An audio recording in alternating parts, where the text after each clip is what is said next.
Welcome to Southwest. I'm Anusha Ravi Sood, and for me, it is a fangirl moment. You've all seen his cartoons, and either you love them or you absolutely hate them, and you're very, very, very liberal when it comes to expressing your opinions about his cartoons. And I have the pleasure today of introducing to you the man behind those strokes, the man behind those cartoons, Satish Acharya. Such a pleasure to have you here on Southwest. Thank you so much for agreeing to be interviewed because.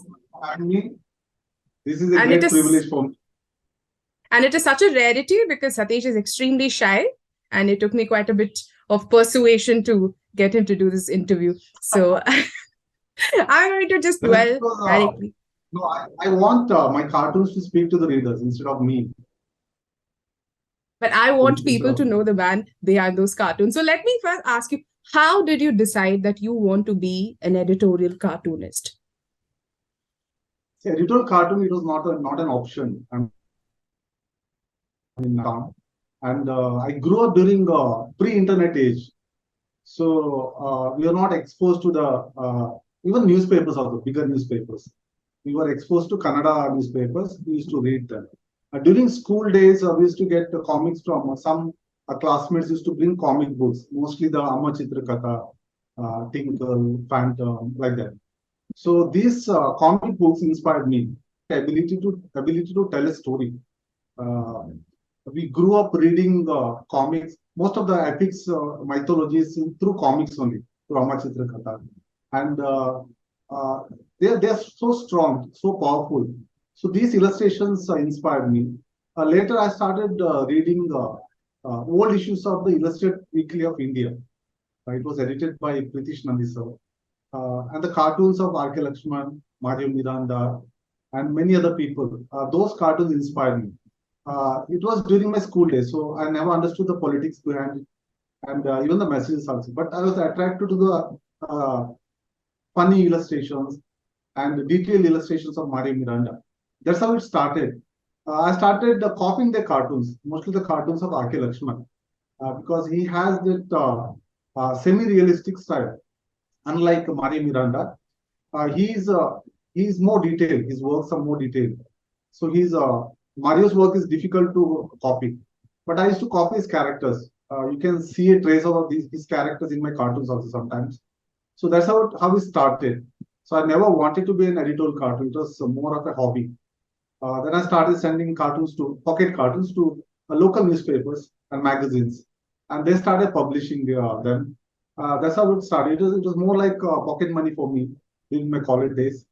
I did BCom because I hail from a small family and which belonged to lower middle class.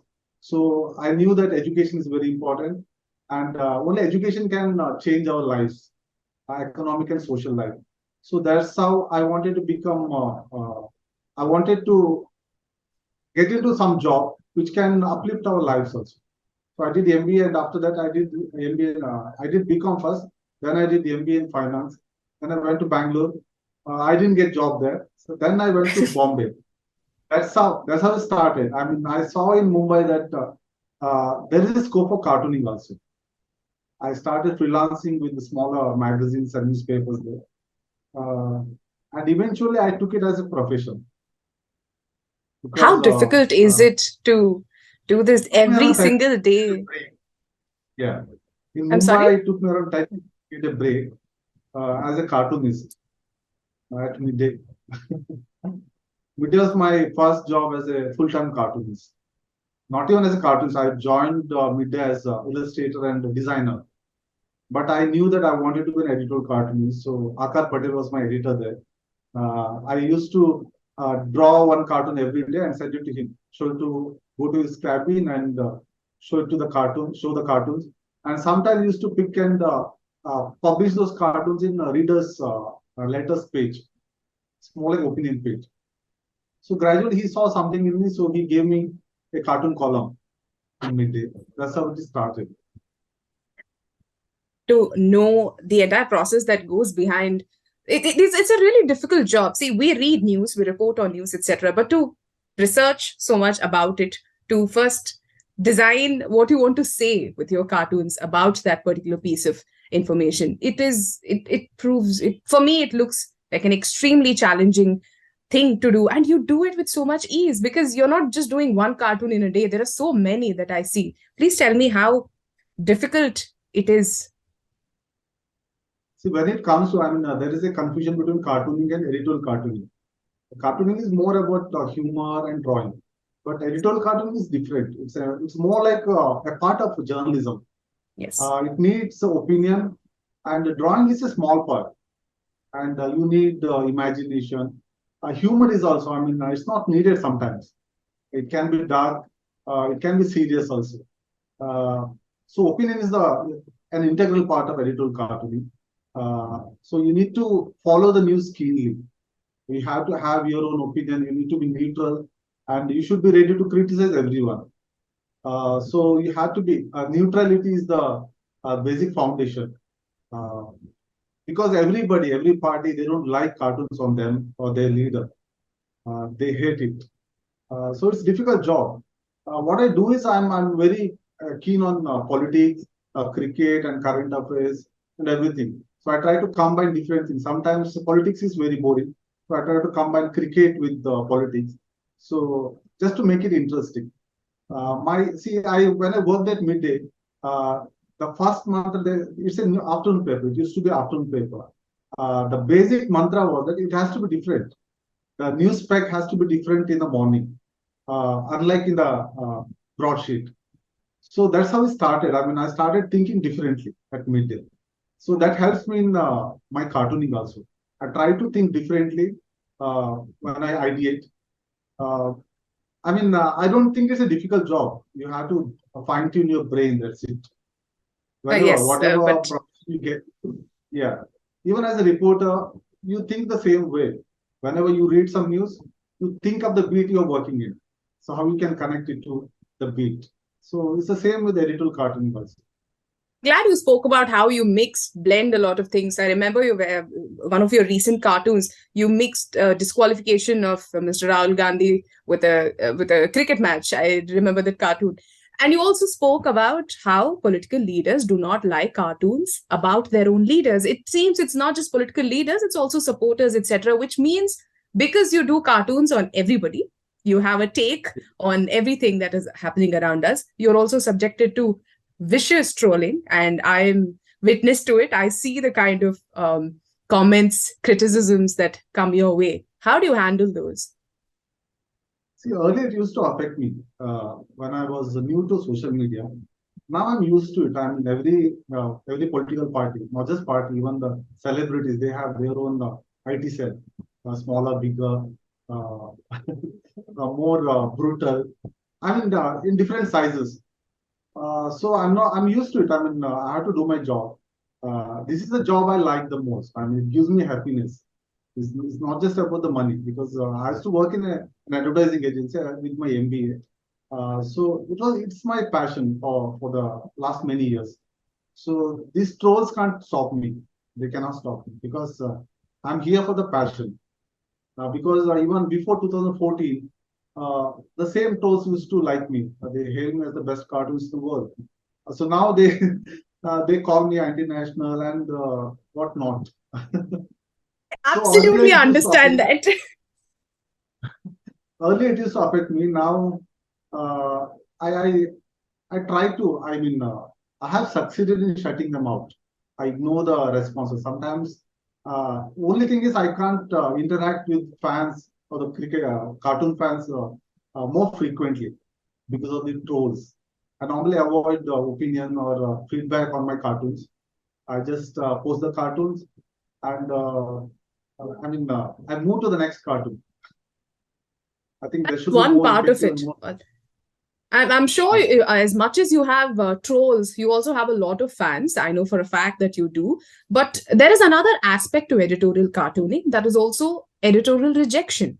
There are a lot of editorial cartoonists face this, and it's a reality in the media today that a lot of hard-hitting cartoons that you have put thought into, that you do believe needs to be put in the public domain, do not get the kind of space that they deserve in mainstream media. Has that been a challenge for you, and how have you managed to work around it? See, it's a part of journalism setup. Even as a reporter, You can pitch in many ideas, but some might be rejected. So it's same with the editorial cartoonist also. I mean, when I don't work in a news space. I mean, I don't work in a newspaper now. So I work independently. There is no editor now. So, but I faced lots of challenges earlier. Uh, See, if it's for creative differences, then it's okay. I'm okay with it. I mean, see, if somebody does not, the editor does not like an idea for a creative reason, then it's okay. Because he's the boss, because he runs the paper, he decides how the newspaper should look. So that's okay with me. But I had some problems with some editors because they did not agree with my opinion, because newspaper is supposed to be a mix of different opinions. It's not just one opinion. I may be wrong, but it's my opinion. I'm not abusing somebody. I'm not targeting somebody. So I had some differences. I had to lose my jobs also. I have lost many clients because of this difference. This what do you call ideological difference? I mean, maybe they were scared uh, to carry a cartoon which are critical of the government or some organization.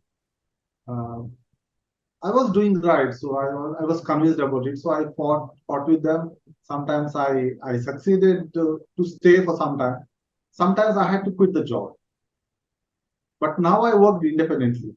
Uh, but social media has been a big advantage because I can see if I'm convinced with some idea, I go and complete the cartoon and post them on social media.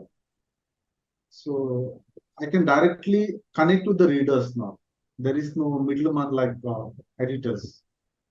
True. That's absolutely. Some of your most hard-hitting cartoons came during the COVID-19 lockdown. In fact, I have the privilege of having your book of cartoons, both of them, in fact. And these hard-hitting cartoons often, I truly believe, also act as conscience keepers of the society. That's what I felt about Mr. Lakshman's cartoons as well. That's how I believe it is. That's how I look at your cartoons largely as well. But is that the intent that you do these cartoons with, to hold, to always have them as a reflection of the things that is happening around us? See, one prime reason to come out with the book was to document the phase. It was a difficult phase for many people, not just the government, even the public, everybody. I mean, everyone was affected, and it exposed many things also. We could see how weak was our healthcare system. We saw the heartlessness of our government and rulers, and we saw some heroes emerging from the public. So we saw many things. I mean, this book was a collection of these cartoons, which depicted these different emotions. Some heroes, I mean, lack of compassion on the part of government, of our leaders, and hatred also, communal hatred. How people misuse these situations to spread hatred also. So this book was a collection of all these cases. Yeah, some of the cartoons were difficult to draw, like the plight of these migrants who are traveling from not traveling actually, they were walking. Most of them were walking with the luggage, kids, old people. It was difficult to draw also. Um, yeah. That's my last question to you. Like you pointed out, of course, there's vicious trolling. Artists for centuries have faced it. It is not new. Just because it's on Twitter, just because it's on Facebook, doesn't mean trolling is new. But when people in positions of power go after artists, journalists, and a journalist is arrested for asking a question, a cartoonist is arrested and put in jail, happened in West Bengal. When things like that happen, does it worry you? I'm lucky that I'm still free. I can still draw cartoons. I don't know how long, but frankly, I don't think it's a brave job. It's just a job anybody. I mean, this is I have the freedom to draw cartoons as an editorial cartoonist. Constitution gives me the freedom to draw cartoons and express my views through cartoons. I did the same before 2014. Many of the leaders who followed me then, they are in power now. they hate my cartoon. They call my cartoon venomous also, some of the leaders. So I don't see the difference. I mean, I used to criticize Manmohan Singh government and Gandhi's and everyone. Now I criticize the government in power.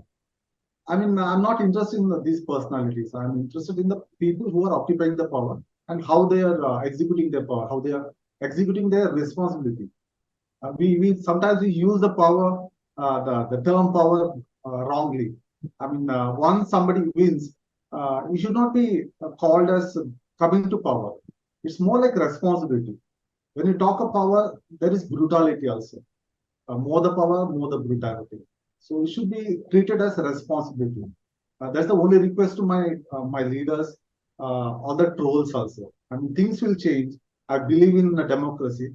When this government comes into opposition, I'll be with them as a cartoonist because I'll be criticizing the next government. This is my job, so I'll continue to do that. The government should let us continue this job. Just tempted to ask you, has the trolling been the same throughout, or has the intensity increased, decreased something in the last few years? I don't know. I don't follow them now. See, earlier I used to have a look at.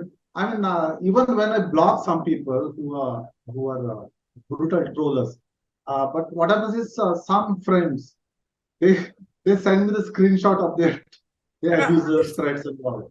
So you can't avoid them. I mean, they are everywhere. I'm just worried that I mean, such valuable workers of people are wasted in trolling. I mean, some are educated also, some are in good jobs, some are in very high jobs actually. I mean, they're in top jobs. Still, they come to social media and waste their time in trolling people, journalists, writers, and politicians and cartoonists. So that's the only worry. I mean, it's a wastage of precious resources.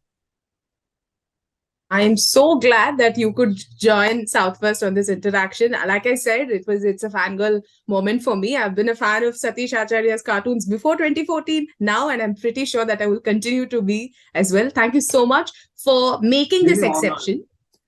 Thanks for this space. So making this exception and actually making this very rare public appearance. And I hope your cartoons continue to do what they do.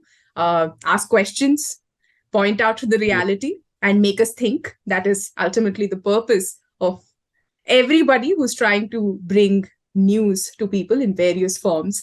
Thank you so much, Satish Acharya, for joining Southwest. It was an absolute pleasure to have you here.